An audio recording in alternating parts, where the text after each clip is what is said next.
बिस्मिल्लाहिर्रहमानिर्रहीम।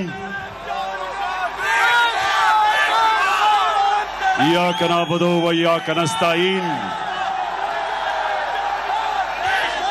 अल्लाह तेरी इबादत करते हैं और सिर्फ तेरे से मदद मांगते हैं मौला। लाहौर आज पहले तो मैं जिस तादाद में आप आज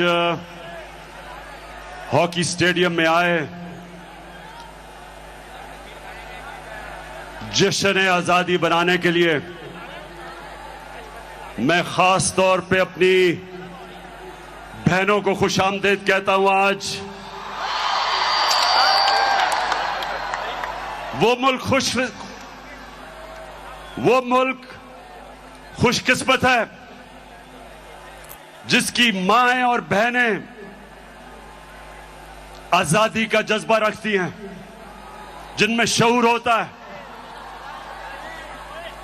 और वो मुल्क खुशकिस्मत है जिसमें इस तरह के जुनूनी बाशऊर नौजवान होते हैं।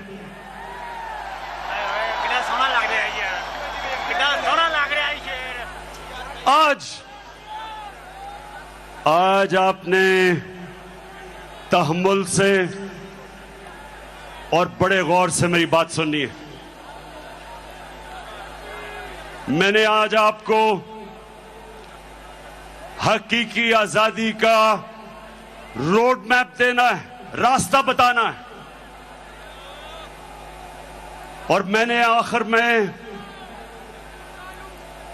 हमने क्या कदम उठाने हैं हकीकी आजादी को हासिल करने के लिए, वो आज मैं सारी कौम को वो रास्ता बताऊंगा।